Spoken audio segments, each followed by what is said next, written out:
গঙ্গাসাগর, যেখানে গঙ্গা আর সাগর এক হয়েছে। কথাতেই আছে সব তীর্থ বারবার, বাট গঙ্গাসাগর একবার।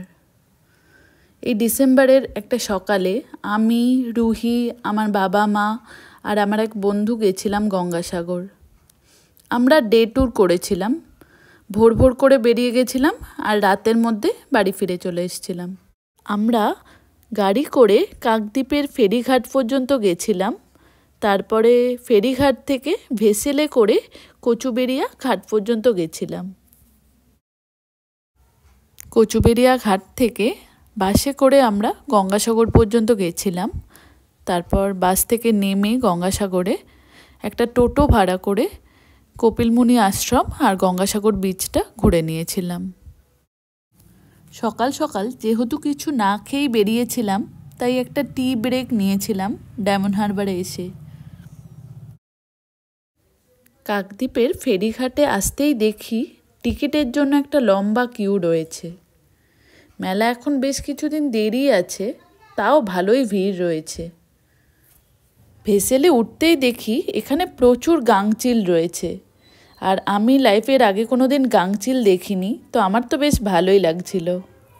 আমরা যখন ভেসেলের জন্য টিকিটের কিউতে দাঁড়িয়েছিলাম, তখনই মাছকে খাওয়াবেন বলে অনেক খাবার বিক্রি হচ্ছিল। আমি তখন অতটা গুরুত্ব দিইনি, বাট আমার মা সেই খাবার কিনেছিল। আর এখন সেটাই যখন আমরা এই গাংচিলগুলোকে দিচ্ছিলাম, দেখলাম ওরা উড়ে আসছে ওগুলো খাবার জন্য। বেশ মজা লাগছিল। রুহি তো খুব এনজয় করছিল। দেখতে দেখতে চলে এলাম কচুবেড়িয়া ঘাটে। আর এখান থেকে ঘাট থেকে বেরিয়েই আমরা বাসে করে গঙ্গাসাগর পর্যন্ত যাব। হ্যাঁ, বলতে ভুলে গেছিলাম, এই ভেসেলে আমাদের পার হেড 9 টাকা করে নিয়েছিল। ফেরিঘাট থেকে সামনেই বাস স্ট্যান্ড, আর বাসে আমাদের পার হেড 40 টাকা করে নিয়েছিল।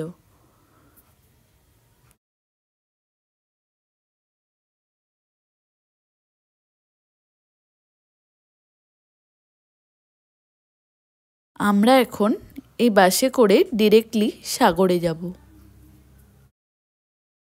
বাস থেকে নেমেই দেখলাম সুন্দর করে গেট করা রয়েছে, আর এখানে আমরা কিছুটা সময় কাটিয়ে দু একটা ফটো তুলে এগিয়ে গেলাম কপিলমুনি আশ্রমের জন্য। বাস থেকে নেমেই কানেক্টিং টোটো রয়েছে কপিলমুনি আশ্রম যাবার জন্য।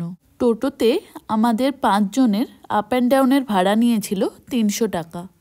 যেহেতু আমরা স্টে করিনি, তো আমরা একেবারে রিজার্ভ করে নিয়েছিলাম টোটো। ভেসেল বলে না লঞ্চ বলে? আচ্ছা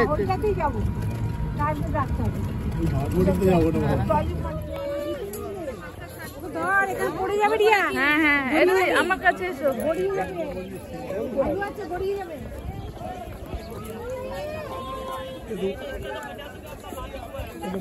গঙ্গাসাগরের এই বিচটা দেখে পুরীর বিচের কথা মনে পড়ে যাচ্ছে।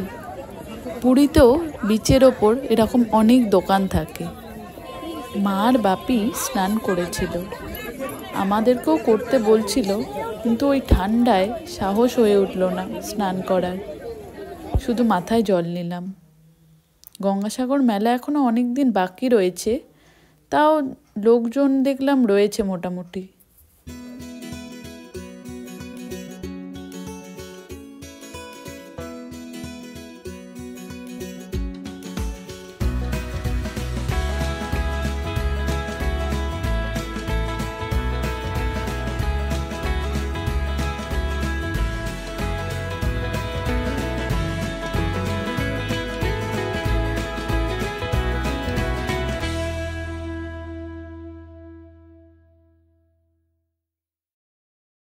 বিচে এসে ডাব তো খেতেই হতো, তাই আমরা সবাই চলে এলাম ডাব খেতে।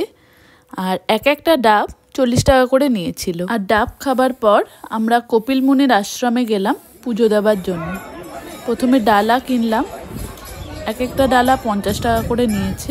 পুজো দিয়ে মন্দিরটা ভালো করে দেখে পাশেই দোকান ছিল, তো সেখান থেকে আমরা সবাই লাঞ্চ করে রুহিকেও খাওয়ানো ছিল, ও সেরমভাবে খায়নি, মাঝখানে শুধু একবার বাসে সুজি খেয়েছিল। তো ওকেও লাঞ্চটা করিয়ে আমরা বিকেলবেলা বাড়ির জন্য রওনা হলাম। আমার এই ভিডিওটা যদি ভালো লেগে থাকে তাহলে একটা লাইক করে দেবেন, আর আরও নতুন নতুন ভিডিও পাওয়ার জন্য আমার এই চ্যানেলটাকে অবশ্যই সাবস্ক্রাইব করবেন। আবার দেখা হচ্ছে নতুন একটা ভিডিওর সাথে। Till then, bye bye, take care.